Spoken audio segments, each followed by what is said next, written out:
internet, the web, as we know it, the kind of web things that we're all talking about, is only less than 5,000 days old. Okay? So all the things that we've seen come about, starting, say, with satellite images of the whole Earth, which we couldn't even imagine happening before, all these things rolling into our lives, just this abundance of things that are right before us, sitting in front of our laptop or our desktop, this kind of cornucopia of stuff just coming on, never ending. It's amazing. And we're not amazed. It's really amazing that all this stuff is here. Okay? It's in 5,000 days. All this stuff has come. And I know that 10 years ago, if I had told you that this was all coming, you would have said that that's impossible. That simply, there's no economic model that would be possible. And if I told you it was all coming for free, you would say this is simply, you're dreaming, you're a Californian utopian, you're a wild-eyed optimist, and yet it's here. The other thing that we know about it was that 10 years ago, as I looked at what even Wired was talking about, we thought it was going to be TV but better. That was the model. That was what everybody was suggesting was going to be coming. And it turns out that that's not what it was. First of all, it was impossible, and it's not what it was. And so one of the things I think we're learning, if you think about like Wikipedia, it's something that was simply impossible. It's impossible in theory, but possible in practice. And if you take all these things that are possible, I think one of the things that we're learning from this era, from this last decade, is that we have to get good at believing in the impossible, because we're unprepared for it. So I'm curious about what's going to happen in the next 5,000 days. If that's happened in the last 5,000 days, what's going to happen in the next 5,000 days? So I have kind of a simple story, and it suggests that what we want to think about is this thing that we're making, this thing that's happened in 5,000 days, that's all these computers, all these handhelds, all these cell phones, all these laptops, all the servers. Basically, what we're getting out of all these connections is we're getting one machine. That there is only one machine. And our little handhelds and devices are actually just little windows into those machines, but that we're basically constructing a single global machine. And so I began to think about that, and it turned out that this machine happens to be the most reliable machine we've ever made.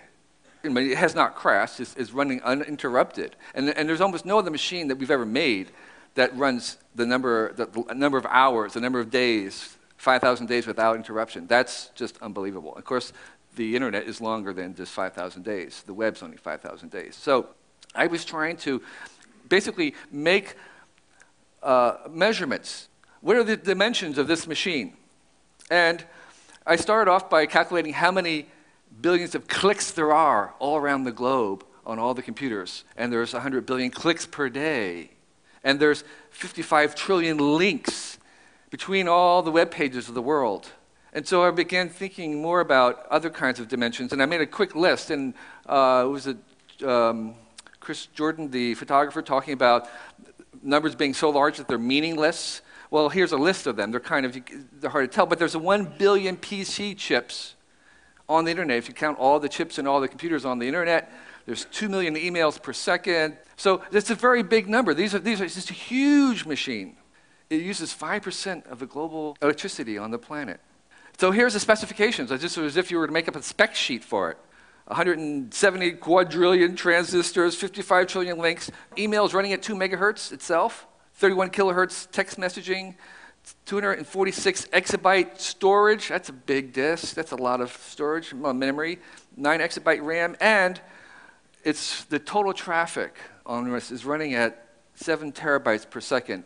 Brewster was saying the Library of Congress was about 20 terabytes. So every second, half of the Library of Congress is swooshing around in this machine. It's a big machine. So I did something else.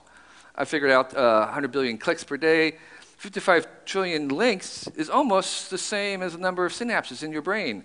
A quadrillion transistors is almost the same as the number of neurons in your brain. So to a first approximation, we have these things, 20 petahertz synapse firings. Of course, the memory is just really huge. But to a first approximation, the size of this machine is the size in its complexity, so it is kind of to your brain. because, in fact, that's how your brain works in kind of the same way that the web is work. However, your brain isn't doubling every 2 years. So,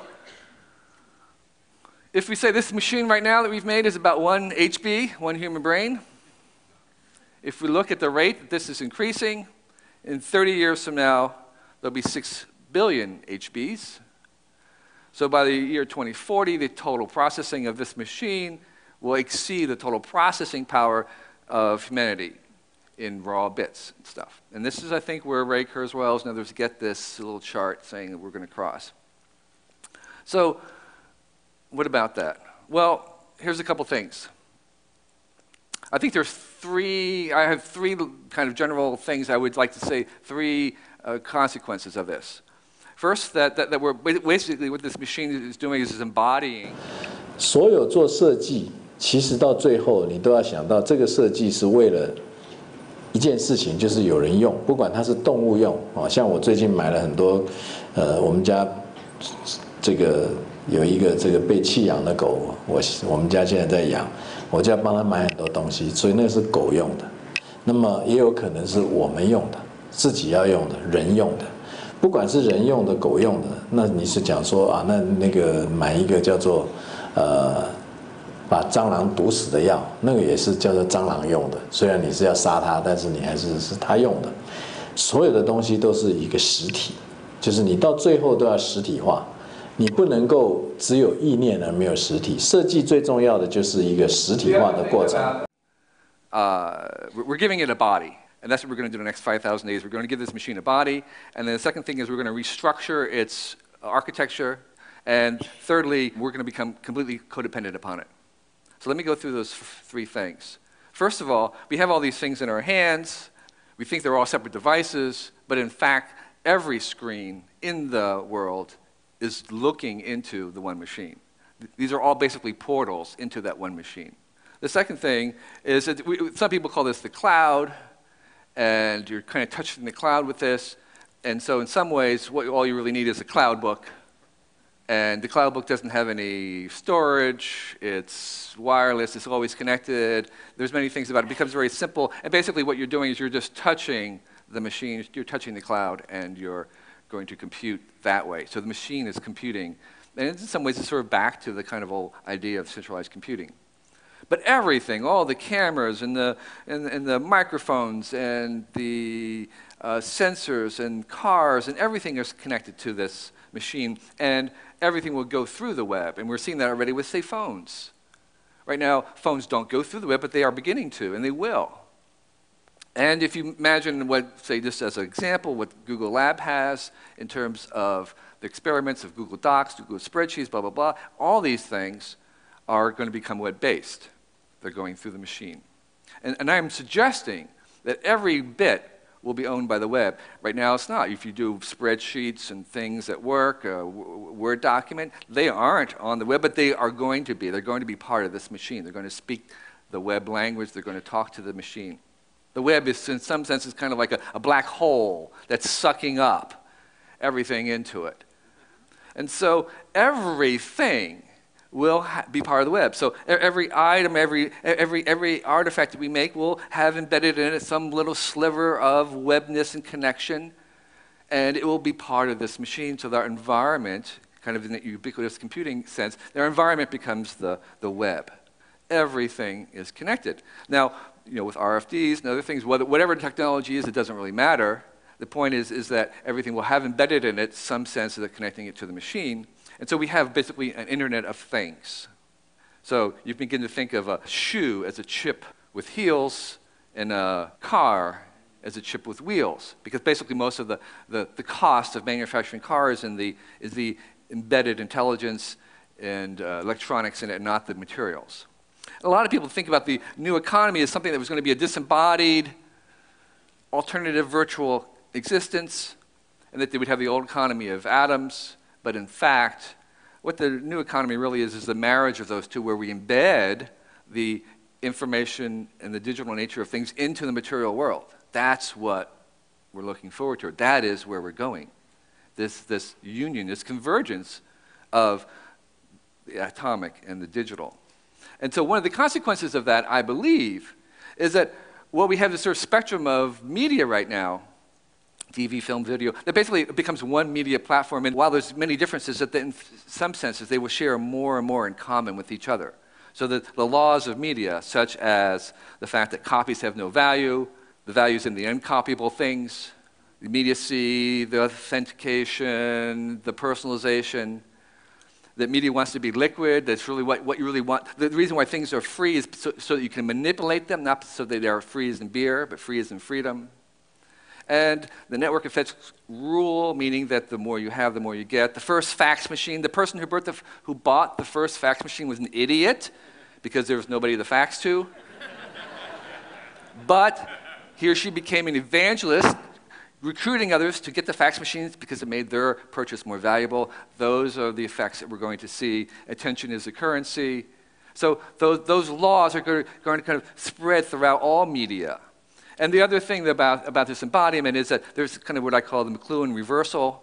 McLuhan was saying machines are the extensions of the human senses, and I'm saying humans are now going to be the extended senses of the machine in a certain sense. So we have a trillion eyes and ears and touches through our digital photographs and cameras, and we see that in things like Flickr, where or Photosynth, this program from Microsoft that will allow you to assemble a view of a touristy place from the thousands of tourist snapshots of it. It's, in a certain sense, the machine is seeing through the pixels of individual cameras. Now, the second thing that I want to talk about was this idea of restructuring, that what the web is doing is restructuring. And I have to warn you that what I'm going to talk about is I'm going to give my explanation of a term you're hearing, which is a semantic web. So first of all, the first stage that we've seen in computers of the internet was that it was going to link computers, and that's what we call the net. 刚刚各位从他的话讲得很快的时候，可能没有听到一句话啊。那我们的中文翻译把它翻译成语义网啊。那这个对各位同学以各位的年纪来说，一定要学会啊。就这个字叫做 semantic web。那么 semantic web 是什么意思呢？以前听过 semantic web 或者是语义网的举手，我看。好，那各位请注意听啊。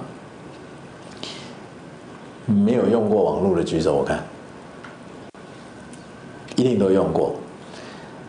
在网络上搜寻，你不管你是用 Google 还是雅虎还是什么人，你搜寻的时候打进去，你要搜寻的东西出来的时候，是你满意，你觉得说哇，我找到的东西很满意的，超过50%的举手，我看。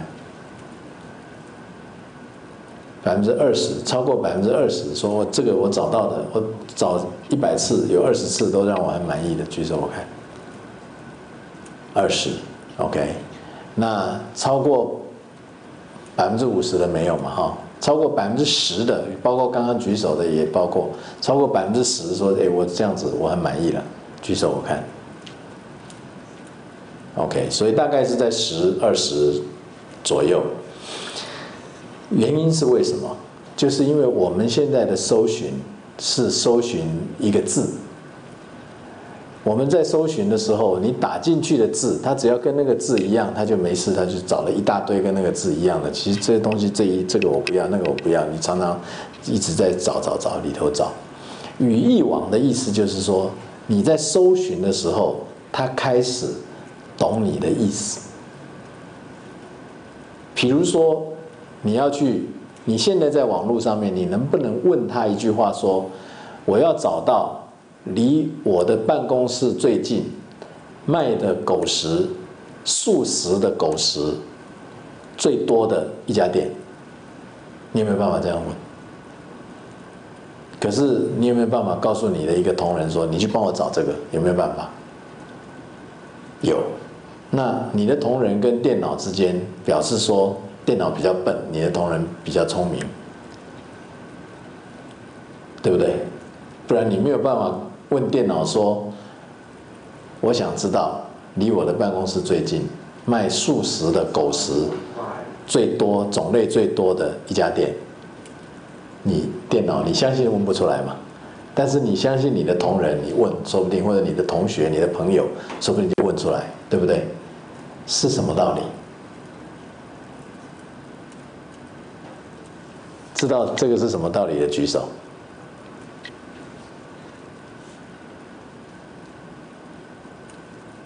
有人想回答吗？这是什么道理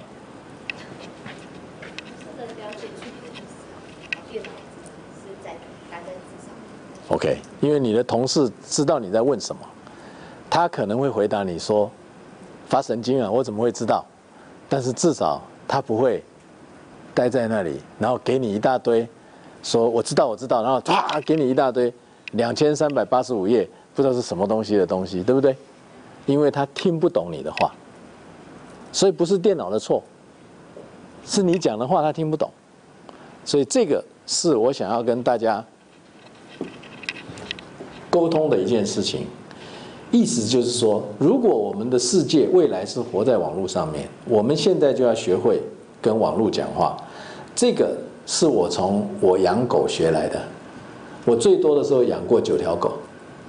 你要知道，养9条狗的时候，你不是叫它说坐下它就坐下，你不是叫它说不可以在这里上厕所就不可以在这里上厕所，它是什么都可以做。尤其养1条它会怕你，养2条它还会怕你，养到9条的时候是你怕它，它不怕你，因为它9条合起来的时候就什么事情都可以做，咬人也可以做，什么都可以做。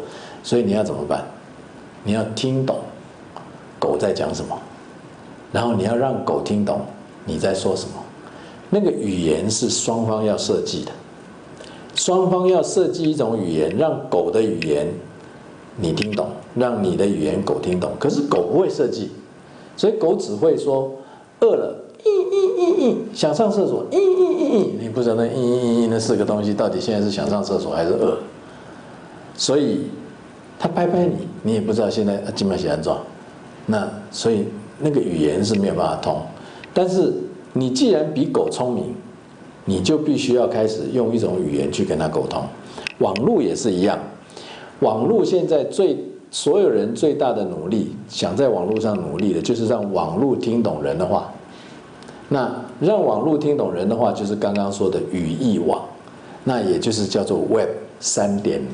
很多人现在说 Web 2.0，其实 Web 最重要的一个发展可能是3.0，那个时候已经不叫做网络了，那时候就叫做，现在也没有名词，但是你现在就要记住，说语义就是我们在讲的语义，英文叫做 semantic， 就是 semantic web， 就是语义的网络，那就是听懂人话的网络，那个是重要的东西。他刚刚在讲的是这个，下面这一段你有一点点难，但是对你很重要，所以请大家稍微仔细看一下。 That was the Internet of Nets. And we saw that where you have all the computers of the world, and if you remember, it was a kind of a green screen with cursors, and there was not much to do. If you wanted to connect it, you connected from one computer to another computer. And what you had to do was, if you wanted to participate in this, you had to share packets of information. So you were forwarding on. You didn't have control. It wasn't like a telephone system where you had control of the line. You had to share packets. The second stage that we're in now is the idea of linking pages. So in the old one, if I wanted to go onto an airline web page, I went from my computer to an FTP site to another airline computer. Now we have pages. The unit has been resolved into pages. So one page links to another page. And if I want to go into book a flight, I go into the airline's flight page, the website of the airline, and I'm linking to that page. And what we're sharing were links. So you had to be kind of open with links. You couldn't deny, if someone wanted to link to you, you couldn't stop them. You had to participate in this idea of opening up your pages to be linked by anybody. So that's what we were doing. We're now entering to the third stage, which is what I'm talking about. And that is where we link the data. So I don't know what the name of this thing is. I'm calling it the one machine. But we're linking data. So we're going from machine to machine, to page, and now data to data. So the difference is that rather than linking from page to page, we're actually going to link from one idea on a page to another idea rather than to the other page. And so every idea is basically being supported, or every item, or every noun is being supported by the entire web. It's being resolved at the level of items or ideas or words, if you want. 这些网络连来连去，现在只是认相同的字，以后他看懂说这个字是什么意思，它跟另外2个完全长相不同的字是一样的意思，他就会把这些东西整合起来，变成是一种概念，那个概念就会分享。那我跟大家花了这么多精神解释这个做什么呢？记不记得刚刚我在讲说什么东西，包括你的衣服、你的眼镜、你的鞋子，在未来10年之内，这些东西里面一定都埋了一个小小的可以跟无线网络连接的一种 chips。这些东西他必须要知道你要干嘛，不然他没事去搜寻一大堆，不然他就是很笨，不然他就是很聪明。他要很聪明的方法，就是必须要去连接，看得懂，说哦，原来他说饿了，跟他说 hungry， 跟他讲说现在什么我胃有点空，都是一样的道理。所以那个大概就是一个现在他在讲的一个意思。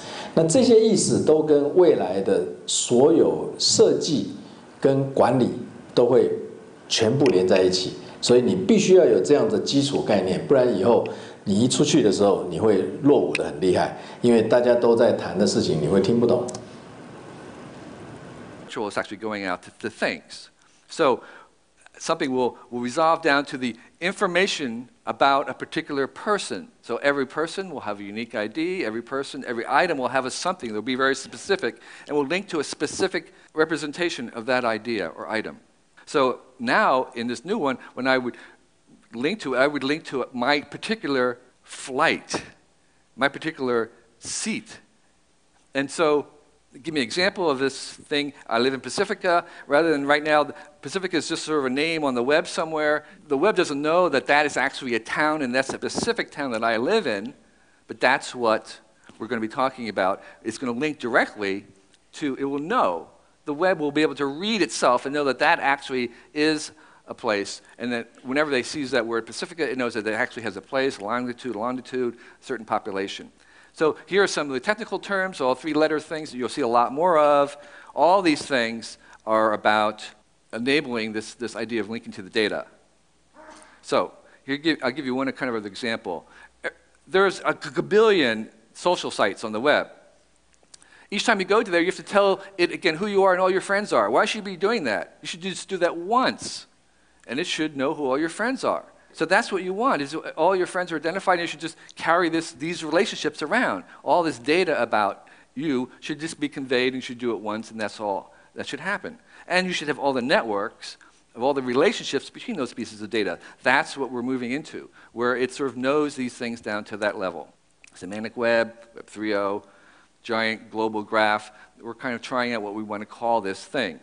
But what it's doing is it's sharing data. So you have to be open to having your data shared, which is a much bigger step than just sharing your web page or your computer. And all these things that are going to be on this are not just pages. They are things. Everything we described, every artifact or place will be a specific representation, will have a specific character that can be linked to directly. So we have this database of things. And so there's actually a 4th thing that we have not get to, we won't see in the next 10 years or 5,000 days, but I think that's where we're going to, and that is the Internet of Things, where I'm linking directly to the particular things of my seat on the plane, that physical thing becomes part of the web. And so we are in the middle of this thing that's completely linked down to every object in the little sliver connection that it has. So the last thing I want to talk about is this idea that we're going to be codependent. It's always going to be there, and the closer it is, the better. If you allow Google to, it will tell you your search history, and I found out by looking at it that I search most at 11 o'clock in the morning. So I am open, and I'm being transparent to that, and I think total personalization in this new world will require total transparency. That is going to be the price. If you want to have total personalization, you have to be totally transparent. Google, I can't remember my phone number, I'll just ask Google. We're kind of so dependent on this that I have not gotten to the point where I don't even try to remember things, I'll just Google it. It's easier to do that. And we kind of object at first saying, oh, that's awful, but if we think about the dependency that we have on this other technology called the alphabet and writing, we're totally dependent on it. It's transformed culture. We cannot imagine ourselves without the alphabet and writing. And so in the same way, we're going to not imagine ourselves without this other machine being there.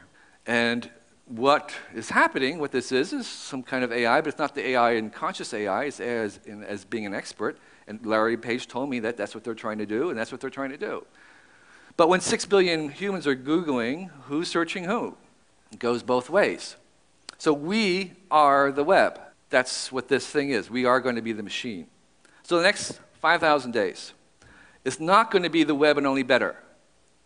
It's just like it wasn't TV and only better. It's not going to, the next 5,000 days is not just going to be the web but only better. It's going to be something different. And I think it's going to be smarter. They'll have an intelligence in there that's not, again, conscious, but it'll anticipate what we're doing in a good sense.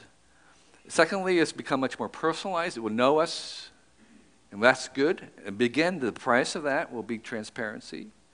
And thirdly, it's going to become more ubiquitous in terms of filling our entire environment, and that we will be in the middle of it.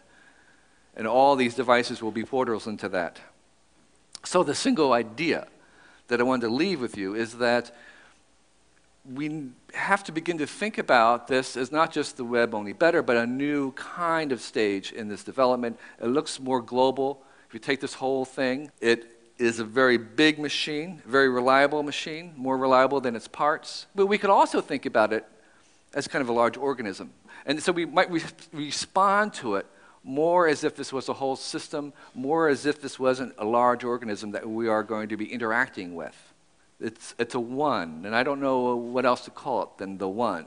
We'll have a better word for it, but there's a unity of some sort that's starting to emerge. And again, I don't want to talk about consciousness. I want to talk about just as if it was like a little bacteria or a Volvox, which is what that organism is. So, to do, action, takeaway.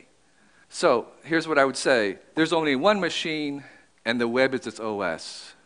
All screens look into the one. No bits will live outside the web. To share is to gain. Let the one read it. It's going to be machine readable. You want to make something that the machine can read. And the one is us. We are in the one. I appreciate your time. Wow.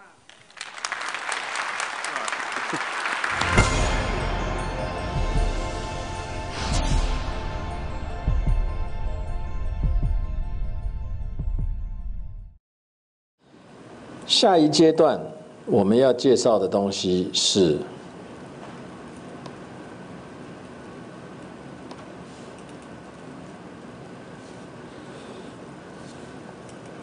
问完这个问题，我们开始休息。休息完以后，我想介绍的东西是一个 We。各位玩过 We 的举手，我看。好，很多人。那我们要介绍有一个人，他拿着 We 去做了一件，在我看是很重要的事。但是他把这个发明呢，他说不要钱，放在网络上面让大家 download。所以如果各位有兴趣，你也可以去，你家有 We， 你也可以去 download。可是你 download 那些东西不是为了你要玩，而是他把 We 一个游戏机想象成另外一种工具，他重新定义了那个 We。等一下我们就可以看。那但是在介绍 We 之前呢，我想请各位回答我一个问题：过去的10年，你旁边的世界最大的改变是什么？我觉得天气吧。天气很好。过去10年，你旁边最大的变化是什么？跟电脑有关的东西。跟电脑有关的东西，比如说？可能是一些处理器啊。啊？可能是处理器，速度变快。